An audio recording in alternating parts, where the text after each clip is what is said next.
What's up guys, Andrews here with another episode of our Starting Over EU Progression series. After much anticipation, I'm finally back with an update on my EU account though. The title of this video pretty much gives away where we are at this moment in time. This will be for the time being the last episode of the series. With that said, it's been about 4 months since our last video. That has been due to quite a bit of stuff. I maintained the EU account up until recently and overall feel like we kind of lost our way in terms of what the series was meant to be. That's why I started the BDO guide series to focus solely on teaching players about the game and not get bogged down too much on my progression on those accounts, which still needs some work because when I tell someone to do the main story to get gear in those videos, they then ask me, but how do you get your gear?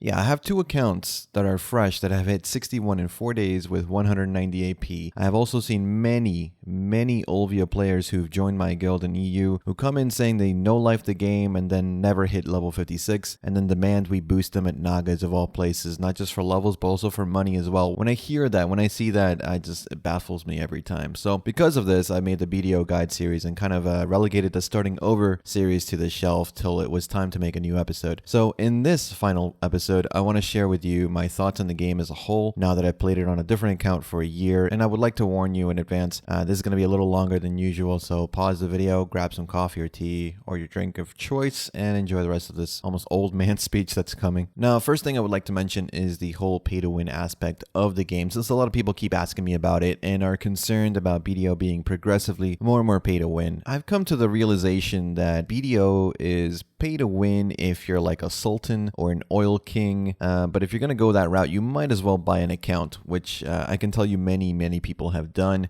People I know have done this. Some players who have even played for years and are stuck or too lazy to progress their gear, so actually buying an account that has better gear is their out to progress their gear. That's essentially pay to win. You're buying gear with a real life money. Obviously you're buying a new account. That's really risky. Obviously against terms of service, I do not recommend you buy an account, but I'm just telling you it has happened. Those people have not been banned as of yet. Not really sure how Cacao would actually enforce that anyway. Not something I'd recommend. And that leads me to the truth about BDO, at least my truth about BDO, and its so-called pay-to-win mechanics. It doesn't matter if you spend hundreds or thousands of dollars in this game. If you're unlucky, you're just unlucky. You're not going to progress. And by that I mean, apart from buying an account with already pen gear, you can't really force your gear to go pen no matter how much money you spend, apart from selling, I guess, outfits and pearl items to then buy pens on the markets after a few weeks, which is something relatively recent in the grand scheme of things, to be honest. Pen gear has not been sitting in the market until very recently, at least on EU. You kind of have to rely on RNG in some instances, and this RNG is what kills this game for me. To give you an example, on my NA account, I have succeeded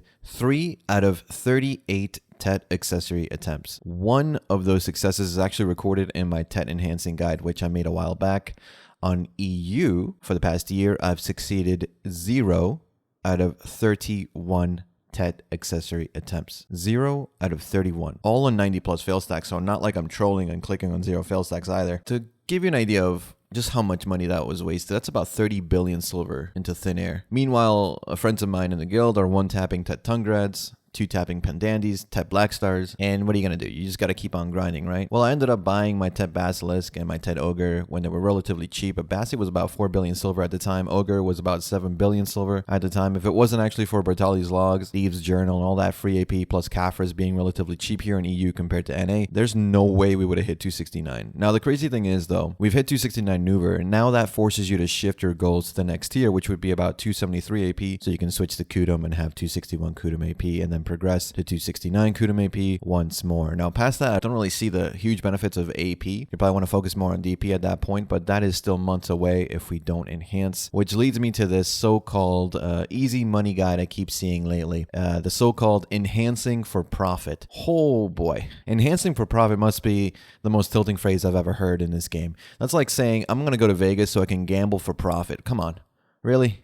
You're delusional. So 0 for 31 on TET accessories, by the way. And then someone tells me, oh, I just enhanced for profit.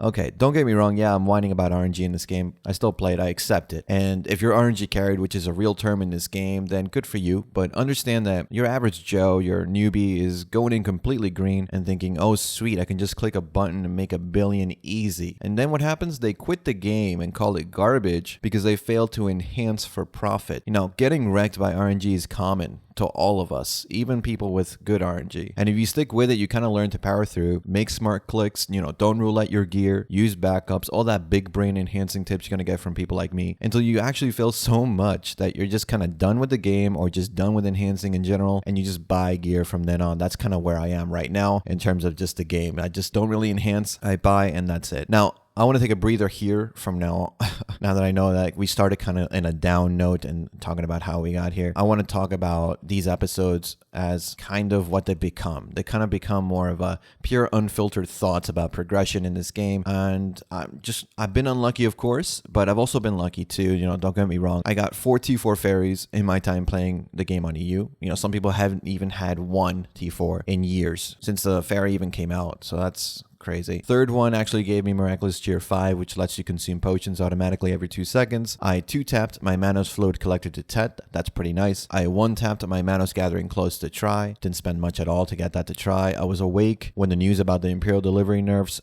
incoming went down, so I managed to buy 500 utensils from the market then. Should have bought more, honestly. That's pure profit. I got a T4 Hedgehog on EU. I got a T4 Dog from a 15% chance enhanced. And I've been lucky enough to meet a handful of chill, sane human beings in my year playing. Not bad, to be fair. Hard to find people that aren't completely nuts in video games. Once I decided to not enhance TED accessories, I was playing Dark Knight at the time. Probably my favorite class in the game. Unfortunately, that class does no damage against strikers or mystics with any semblance of DP. So now I obviously play Mystic because if you can't outgear them, you join them and do more damage. Which, by the way, Mystic isn't perfect. She has a lot of gaps like DK does, but luckily playing DK for so long helped with that, so it's easier to transition. Having a protected grab is nice, obviously. Keep in mind also that the last episode of Starting Over, I was playing a ninja and ended up having to move away from that because for a long time, the 100 ping I play with on EU hasn't been a problem, but when I start playing classes like Sorceress or Ninja, Kunoichi, Tamer even, things that I need to cancel a lot, they don't feel float enough on those classes. I couldn't actually cancel a lot of the skills, so I was progressing and getting better with Ninja in particular, and I started running into more and more of those weird desync instances. It was different from the typical node war or PvP desync that happens. It was skills being used but not registering half the time, kind of stuff that made it difficult to enjoy Ninja. Amazing class though. I have huge respect for those that actually play that class at a high level. All 3 classes, DK, Ninja, and Mystic, were a lot of fun in PvP, and honestly I think a lot of veteran players are kind of in the similar situation where I am right now. Probably can relate to just simply looking forward to doing things like Battle Arena, RBF, Node Wars, just things with your friends to improve, have a good time in Battle Arena. Shame you really can't progress gear like that, but that's where I am right now. That's what's fun for me. Testing out successions, sparring to get better with Mystic. It's the same with other MMOs when you get to a point where you just log it into raid every week and then you log off. That's kind of where I am. Pretty much where I think most people are right now, to be honest. Obviously, Guardian is coming soon, so I expect the community to be a little bit more active, but right now, even on NA and EU, everything is relatively quiet compared to a year ago.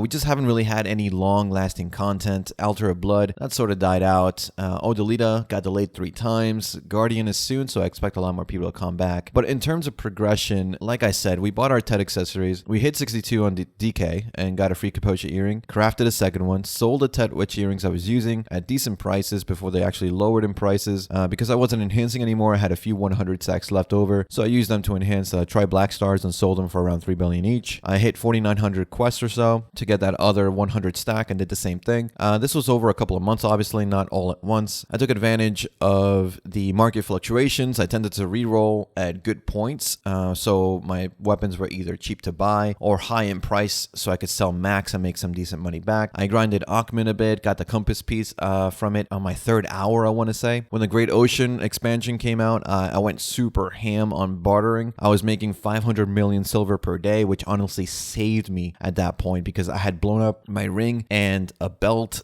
at the time that I was trying to go for 10, even though I had just said I'm done with enhancing. I've failed too many times. Yeah, they always bring you back. And that got nerfed to the ground, so I sold my boat gear and hit 1,000 gathering mastery to make a bit of money. I think I was making around 170 million at least every hour. And then the Imperial change happened and my particular niche plummeted in profit. So I sold my Ted Fluid Collector and I bought Caphras to buy some DP on my armor, since after some guild wars, I was feeling like 297 was lacking a bit. 301 feels a lot better since that's our next DP bracket. Speaking of wars, we've had a war with this one guild who declared on us for some unknown reason. Actually never heard from them as to why they even declared in the first place, but we've had the war going for a while. Although honestly, it's gotten pretty boring to be to be fair.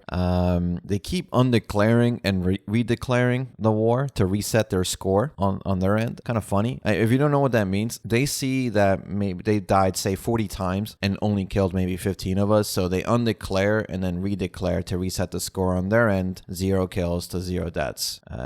Don't know why people do that, but yeah. Vesper is pretty much a life skill guild nowadays. We did some node wars in the past, if we can even call it that, honestly. Node wars. Ended up getting 4 nodes at once, which was really cool. We were top 15th, which is awesome to see. But setting up for node wars was taking way too much time, and interest is waning. Honestly, interest from me mostly. It was good though. It was weird fighting also people with much lower gear than you, also people with way more gear than you.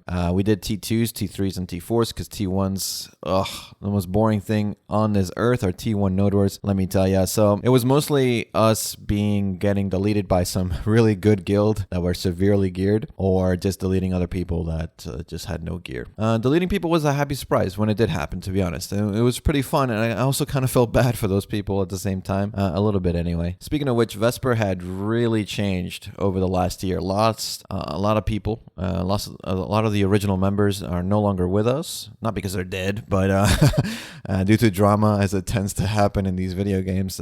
People take things a little too seriously and then just kind of lose their shit. At one point, I felt like I was running a daycare or a school for little children, where if you didn't give them enough attention to these special children, they'd throw a fit. Luckily, we don't have those people anymore, and now we have a kind of strong core of what I would call sane, mature delinquents. I really do like these bastards. I just feel bad they have me as a GM and not some like tantalizing e-girl GM, as it's very popular other girls have. But let me shift to this. 269 Nouver in 1 year. It took us about, not a whole year, I guess, because I took 2 to 3 months off. Is that good progress? I think it's okay. We could have made more gains, I think, had we not enhanced, obviously, and had we grinded more. What I've come to believe and what I'm trying to show with my BDO guide series is that BDO is a game that really rewards your time commitment. The more hours you put in, the faster you're going to progress. Of course, I mean efficient progression, and not spending time, starting up a trade, create empire when you start out the game, when you could be spending that same amount of time leveling, gathering, for example, and making much more money doing that. Having ulta world bosses and doing them regularly, doing your daily boss scrolls, doing daily quests like the grain quest in Heidel that nets you 3.5 mil silver for like 5 minutes of work every single day. Having a farm or farming alt so you can farm and make some more passive income per day. Progressing through all the family quests that give you so much stuff in the beginning, and main story for free gear gains, tons of free money, CP gains, energy gains, doing your knowledge entry so you can hit 500 energy, not have to spend as much on energy potions because of it. Alternatively, being able to use alts in the energy to transfer them into potions to sell them or use them on your main gathering character. Fishing overnight in Grana for relics or Margoria. Actively grinding every day for at least a few hours more on the weekend, and good spots, not like off meta spots that no one's bothering you because it's so shit to grind. Spots that give you money and not net you less income per hour. So I'm talking about Gahaz, Poly, Miramuk to 62 with a multitude of XP boosts available to you now, so you can get the Kaposha earrings. Then you move to Aakman using loot scrolls there for more income per hour. Doing all of that every day seems like a job maybe, right? But you want the gains, you kind of have to work for it. You have to also think outside the box. Look at the central market. You can now check price history for 3 months so you can see the patterns. You know when events are happening. You have to take advantage of broken good events. Progression in this game is so easy nowadays. When I started, central market did not exist, and on the BDO guide series account, we're set to hit 235 Kutum by the end of the first month even. That's insane. So in closing, the hardest part about progressing in this game is progressing while also having fun. Black Desert offers a lot of what I call vague adventures. PvP, PvE, life skills, sailing, role-playing. There's a lot that you can do, but BDO is also not for everyone. And if it's not for you, that's fine. But if you love it like I do, you can also be openly critical. Understand it has flaws. You don't have to white knight it all the time. You can still enjoy it and say that these things are bad. You'll end up playing the game for a long time, like that's very true of many MMORPGs, not just Black Desert. And with that, I leave you with this final episode of Starting Over. Hopefully you enjoyed these episodes. They've become more of a podcast in the end, I guess, but it's nice to be able to do these kind of things. And now we'll just continue to progress and see what this game has in store for us in the next year. Thanks again for watching, guys. Thanks for listening. I'll see you all in the next one. Take care.